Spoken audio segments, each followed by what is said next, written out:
Hi everyone, welcome back. My name is Sofia. Hello. So today we record another video and so good to be with you. And first of all, before starting, I just want to take a moment to really thank you to all of you. It has been so great to see the community growing and feeling that this channel is it's more than just me sharing videos, but it's growing into a whole community. So thank you so much, because this would not be possible without you. And without further ado, I will talk about what I'm sharing with you today. So today I'm sharing about a very peculiar topic, which is the past tense. And why do I say peculiar? I say peculiar because there is actually three essential forms of past. In many other languages, it doesn't exist such a thing, and I have encountered so many students that along their learning process, it becomes hard to integrate certain aspects of the new language that doesn't exist in their own language. And how do you make sense of something that doesn't even exist in your language? And so the past tense is one of these forms. Why? Because we have literally three essential forms of speaking about past. And I will deconstruct today which are these three forms. So let's get started. So the three forms of past are called Pretérito Perfeito, Pretérito Imperfeito, e Pretérito Mais-que-Perfeito. So if we are looking in a very simple way, Pretérito Perfeito can be considered as our past simple. Pretérito Imperfeito can be considered as, in English, past continuous. And Pretérito Mais-que-Perfeito as something before the past continuous. So this is for me, like, I always like to teach about these things, because even for myself, if I switch the role into the role of the student, it's just mind-blowing. So I will deconstruct now each one of these different types. So first we have Pretérito Perfeito, past simple. And I like to look at the words in Portuguese. We have Pretérito Perfeito. Perfeito is perfect. So when we talk about something that is perfect, we talk about something that we know exactly when it happened in the past. So Pretérito Perfeito is this form of past that tells us exactly which was the moment in which it happened in the past. And even more than knowing the exact moment it happened, we also know when it started and when it ended. So this is often used to refer as things that have a specific point in time, such as a date, or as a very specific moment that tells us this is when it happens. An example would be: ontem eu comi uma sandes de fiambre para o pequeno almoço. Yesterday I ate a sandwich with ham for breakfast. Okay, now things start getting more exciting and challenging. So, Pretérito Imperfeito, this is what it can be called past continuous. Past continuous, and again, let's look into the words in Portuguese. Imperfeito. So, imperfeito means imperfect. So, if it's imperfect, we know that it happened in past, but we quite cannot grasp the exact amount of time. So this is extended to a period of time.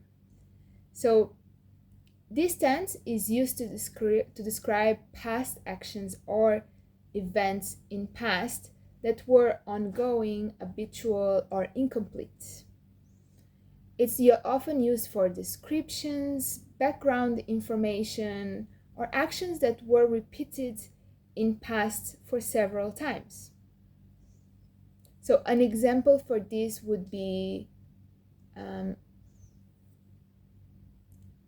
no passado eu falava pouco português.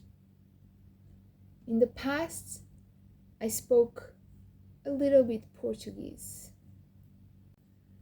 And finally, pretérito mais-que-perfeito. So here we have a link to the first one that I was speaking.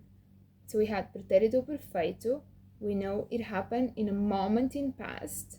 And then we have pretérito mais-que-perfeito, which is what is before this pretérito perfeito. So pretérito mais-que-perfeito makes expression to something that was previous to another past action. So this conjugation is formed by using the auxiliary verb ter. And so we use the auxiliary verb ter in Pretérito Imperfeito, following by the past participle of the main verb. An example, eu tinha comido muitas alfaces. I had eaten a lot of lettuces. So now let's take an example with the verb ser, which is a very, very irregular verb in all conjugations. And we will use this verb ser in the three forms we have just spoken. So first, we talk about pretérito perfeito, and let's use eu. So the form of conjugation will be eu fui, and the example, ontem eu fui ao cinema. Yesterday I went to the cinema. So in this sentence, fui indicates a specific action that occurred in the past and is now completed. So this is a complete closure into an event that happened in past. We know when it started and we know when it ended. There's no doubt, it's perfeito, it's perfect. It's like encapsulated in an amount of time and in a specific timeline. Now let's look into pretérito imperfeito. Pretérito imperfeito, the conjugation will be eu era, using eu as the first person singular. Eu era. Example, quando eu era criança, eu gostava de brincar no parque. When I was a child, I liked to play in the park. So in this sentence, era indicates a past state or an ongoing action in the past. It describes an habitual action or state that was true over a period of time during childhood. So when we talk about things that happen in our childhood, we often use pretérito imperfeito. We are explaining a period of time, a repeated actions, ongoing situations in past. So, quando eu era criança, eu gostava de brincar no parque. When I was a child, I liked to play in the park. Let's see now with pretérito mais-que-perfeito. And so, pretérito mais-que-perfeito, this would be our conjugation. The conjugation will be tinha sido. Eu tinha sido. Way more complex.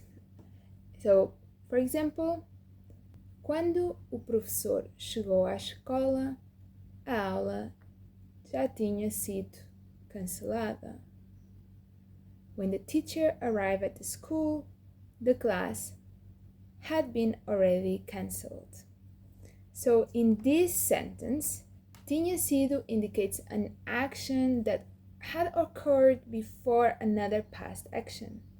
So it expresses that the cancellation of the class happened prior to the teacher's arrival. So this sentence is used to convey completed actions that took place before a specific point in past. We have the first clause, which is quando o professor chegou à escola, the first past, and then we have the past before.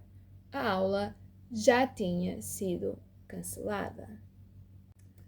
So these are the three essential forms of past. So let's recap. Pretérito perfeito, simple, past simple, it's super specific in when it happened in the past. Pretérito imperfeito, the past continuous, is imperfect. It's somewhere in the past over an ongoing period of time, a repeated amount of actions. It is as not specific as and encapsulated in time in past as it is pretérito perfeito. Pretérito mais-que-perfeito is mentioning something that is before another past action. So you will see pretérito mais-que-perfeito showing up a lot of times along with other form of past. So additional to this, there are sort of, I can call it compound tenses, and these are the forms that we see with the word composto after. So like pretérito perfeito composto. This is when we are using different auxiliary verbs. So keep in mind that when you have these forms of composto, they are like a composition. So you have the first and then the second. So often these forms of tenses that are composto, they are combinations of auxiliary and main verb.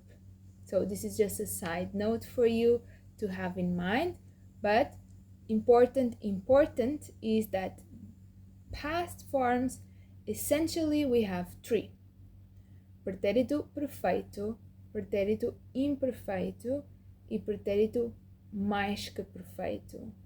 This is where you should put your focus in the beginning of your study in the language. These are the most important forms for you to know. I always mention when you're starting to learn the language, put all your focus in learning the three forms: future, present, and past.